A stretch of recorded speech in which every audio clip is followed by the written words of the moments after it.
आइए भक्तों, आज सुनते हैं श्रावण माह महात्म्य दूसरा अध्याय।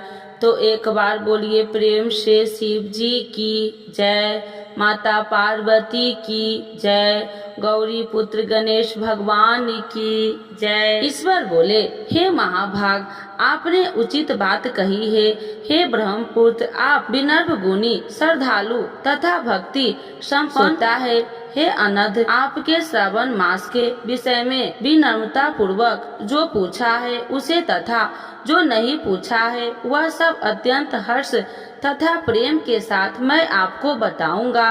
देश न करने वाला सबका प्रिय होता है और आप उसी प्रकार के विनम्र है, क्योंकि मैंने आपके अभिमानी पिता ब्रह्मा का 5वां मस्तक काट दिया था, तो भी आप उस दोष भाव का त्याग कर मेरी शरण को प्राप्त हुए हैं। अतः तात मैं आपको सब कुछ बताऊंगा, आप एकाग्रचित्त होकर सुनिए। हे योगिनी, मनुष्य को चाहिए कि श्रावण मास में विनय पूर्वक नत व्रत करे और पूरे महीने भर प्रतिदिन रुद्राभिषेक करे।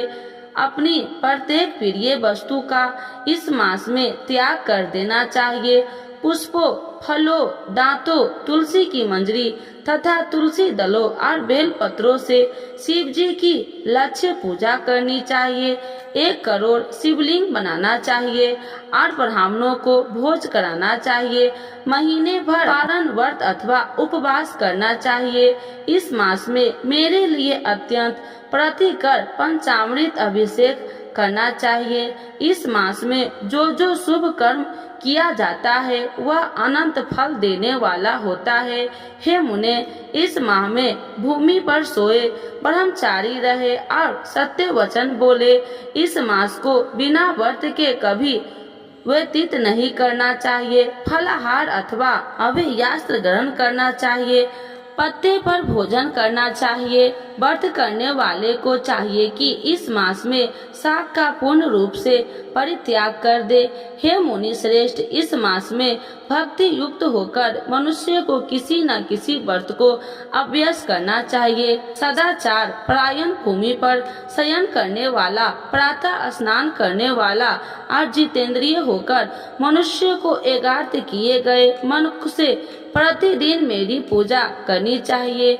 इस मास में किया गया परशरण निश्चित रूप से मंत्रों की सिद्धि करने वाला होता है। इस मास में शिव के षडाक्षर मंत्र का जप अथवा गायत्री मंत्र का जप करना चाहिए और शिव जी की प्रदक्षिणा नमस्कार तथा वेद पारायण करना चाहिए। पुरुष सूक्त का पाठ अधिक फल देने वाला होता है।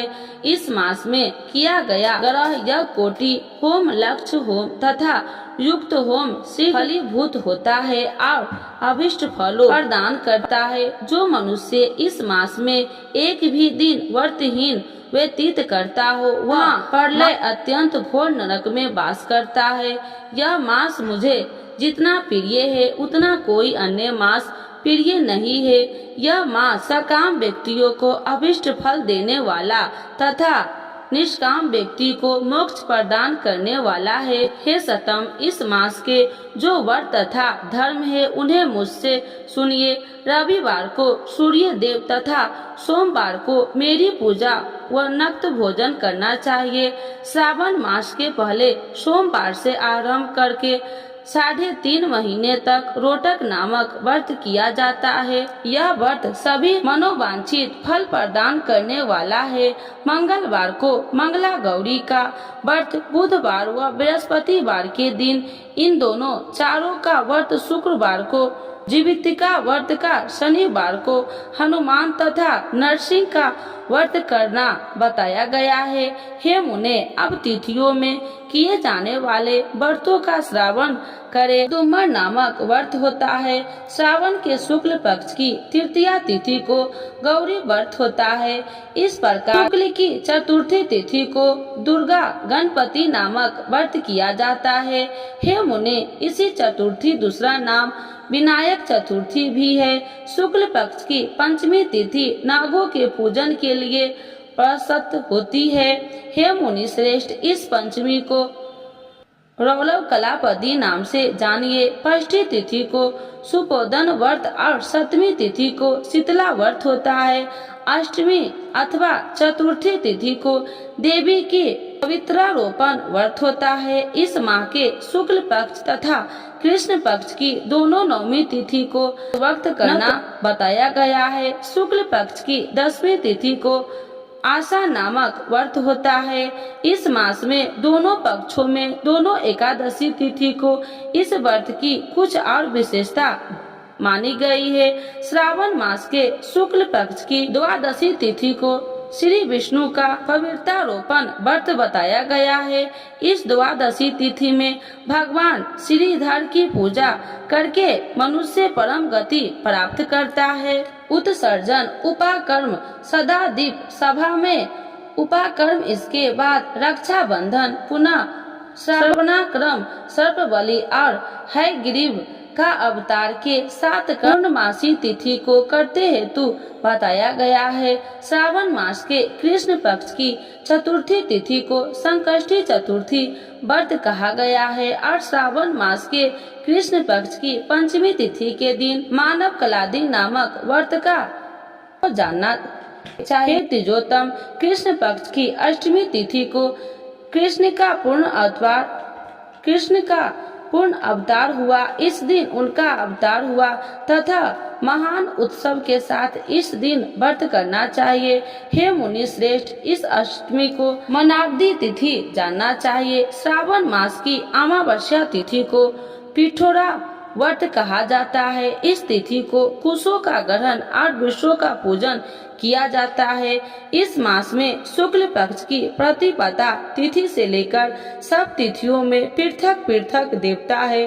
प्रतिपदा तिथि के देवता अग्नि, द्वितीय तिथि के देवता ब्रह्मा, तृतीय तिथि की गौरी और चतुर्थी तिथि के देवता गणपति, पंचमी के देवता नाग और षष्ठी तिथि के देवता कार्तिकेय है। षष्ठमी के देवता सूर्य और अष्टमी के देवता शिव है। नवमी की देवी दुर्गा, 10वीं की देवी यम और एकादशी तिथि के देवता श्री विषयदेव कहे गए हैं।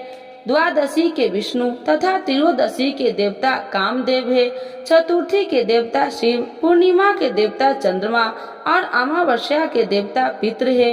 ये सब तिथियों के देवता कहे गए हैं। जिस देवता की जो तिथि हो उस देवता की उसी तिथि में पूजन करना चाहिए। प्रायः इसी मास में अगस्त्य का उदय होता है।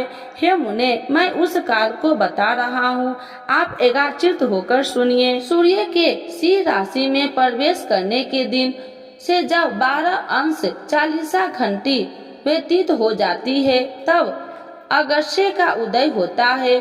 उसके 7 दिन पूर्व से अगस्त्य को अर्घ्य प्रदान करना चाहिए। 12 मासों में सूर्य पृथक पृथक नामों से जाना जाते हैं।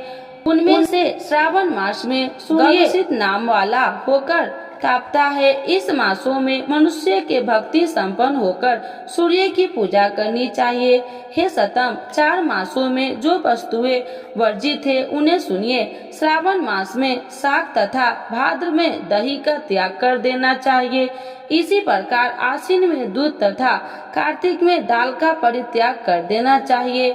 यदि इन मासों में इन वस्तुओं का त्याग नहीं कर सकते हैं तो केवल श्रावण मास में ही उस वस्तुओं का त्याग करने से मानव उसी फल को प्राप्त कर लेता है।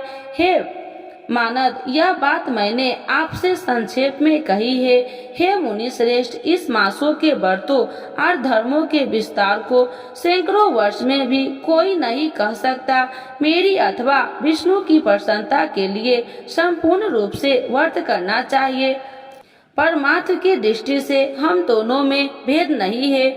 जो लोग भेद करते हैं वे नरकगामी होते हैं। अतः हे सनत कुमार, आप श्रावण मास में धर्म का आचरण कीजिए।